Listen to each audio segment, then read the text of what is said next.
In the heart of a small African village, there lived a young girl named Amina. She had grown up with nothing, no parents, no wealth, no comfort. All she had was an unyielding will to survive, a spirit that was both humble and determined.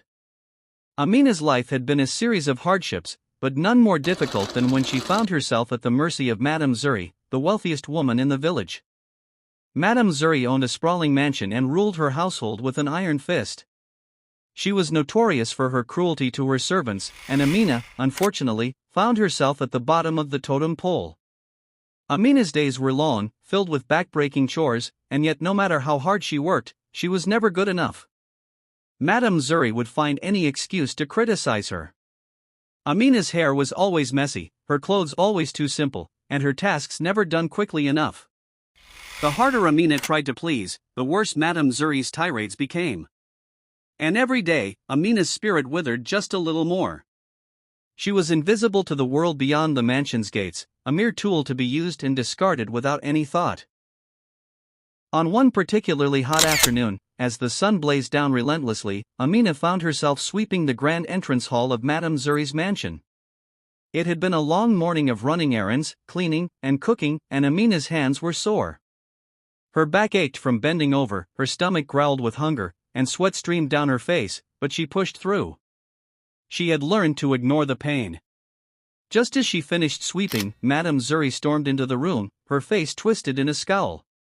She had a sharp, cutting look in her eyes. "What is this?"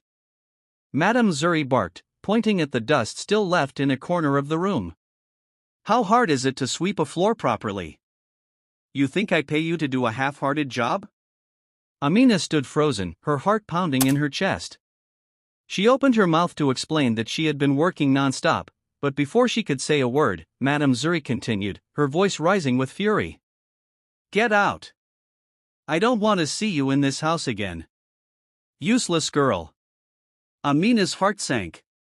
She had heard Madam Zuri's threats countless times, but this was different. The words struck a deeper chord.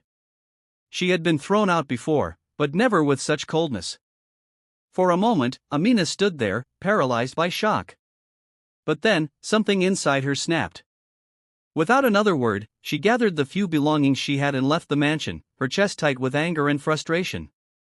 She had nothing now, nothing but the bitter taste of rejection and the heavy weight of the world on her shoulders. As Amina wandered through the village, she couldn't help but feel the sting of humiliation. She had been thrown out, cast aside like trash, and now she had no home, no food, and no one to turn to. The village was bustling with activity, the sound of voices and the clinking of trade filled the air, but Amina felt invisible. She passed by vendors selling their goods, mothers laughing with their children, and men haggling over prices, but no one seemed to notice her. No one cared. But then, as if the universe was offering her a small glimmer of hope, Amina saw him. Sitting at the corner of a small cafe, his figure stood out in the crowd. He was a tall man, with sharp features and a confident air that made him seem almost regal. He was dressed in clothes that shimmered in the sunlight, fine fabrics that indicated wealth and status. His eyes, however, were what caught Amina's attention the most, piercing and intelligent. They seemed to look straight through her, as if he could see all the way to her soul. Amina's curiosity got the better of her, and without thinking, she approached the man. She wasn't sure why, perhaps it was his calm demeanor or the fact that he seemed to be the only person who wasn't ignoring her. She stood in front of him for a moment, unsure of what to say, until the man finally spoke. "You look like you've been through a lot," the man said, his voice smooth and deep. He studied her with an intensity that made Amina uncomfortable yet strangely reassured. "What's your name?" he asked, his eyes never leaving her face. "Amina," she replied, her voice barely above a whisper. I've just been thrown out of my job. I've nowhere to go, and nothing left." She looked away, ashamed, but the man did not look away. Instead, he leaned forward, intrigued by her story. "Thrown out?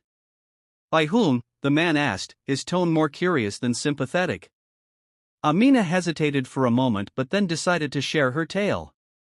She told him about Madam Zuri, about the mistreatment she had suffered, and how she had been tossed out of the mansion for no reason at all. As she spoke, she couldn't help but feel a sense of bitterness bubbling up inside her. The words seemed to pour out of her, raw and unfiltered, the years of pent-up frustration finally spilling out. The man listened intently, his eyes sharp with interest. When Amina finished speaking, he remained silent for a moment, as if contemplating her words. Finally, he spoke, his voice calm but laced with a hint of mockery. "Madam Zuri? That woman is a fool," he said with a slight chuckle. "I've been waiting for someone like you, someone who has the grit to rise above her.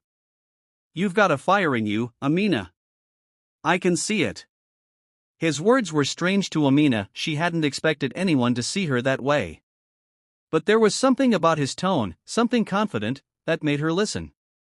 "You see," the man continued, "I'm looking for someone who can help me with a project. Someone with intelligence, someone who doesn't mind working hard. I could offer you a chance, more than anything Madam Zuri could ever give you. But you must be willing to take risks." Amina's heart skipped a beat. What did he mean by risks? Who was this man, really? And what exactly would I be doing, she asked, still skeptical, but her curiosity getting the best of her. The man smiled, as though he had been expecting that question. "You'll be working for me," he said, "learning about business, strategy, and how to rise to the top. You'll work hard, but I'll teach you everything you need to know. And in return, you'll be in a position to bring down people like Madam Zuri.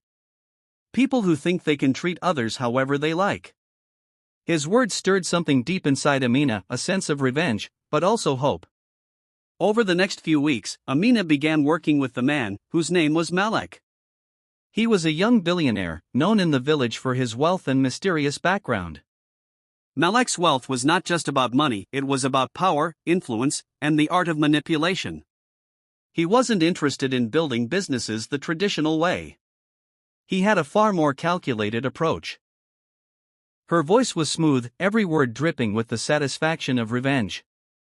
The room fell silent as the other guests exchanged glances, intrigued by the tension building between the two women. Madam Zuri, though visibly shaken, tried to regain her composure. "You think you've made something of yourself, Amina? You've become just another opportunist." She scoffed, attempting to brush off the embarrassment, but her words lacked the venom they once held. Amina's laugh echoed through the room, sharp and mocking. "Opportunist? No, Madam Zuri. I'm something far greater. I'm a woman who learned how to use what was given to her. You threw me away, but you never understood who I truly was." Amina took a step closer, her eyes locking with Madam Zuri's, filled with a mixture of contempt and victory. "And now, I am everything you could never be." The crowd around them had grown larger, and whispers began to circulate about Amina's sudden rise. No one could quite comprehend how a girl who had been discarded like trash could now stand as an equal to Madam Zuri, the wealthy and powerful matriarch of the village. But Amina was more than just a success story, she was a symbol of resilience, of defying the odds, and of transforming pain into power. She had shown them all that even the smallest spark could ignite a fire capable of changing the world. And as for Madam Zuri? She stood there, humiliated, her pride shattered beyond repair, a fading memory of a time when she thought she could crush the spirits of others with ease. As Amina turned to leave the mansion, she felt the weight of the years of suffering and hardship lift from her shoulders. She had proven to herself, and to the world, that no one could define her except for her own will. The sound of Madam Zuri's once mighty voice, now reduced to a hollow echo, faded as Amina walked out the door, her head held high. In her heart, she knew this was just the beginning. The world was now her playground, and she would never be anyone's maid again.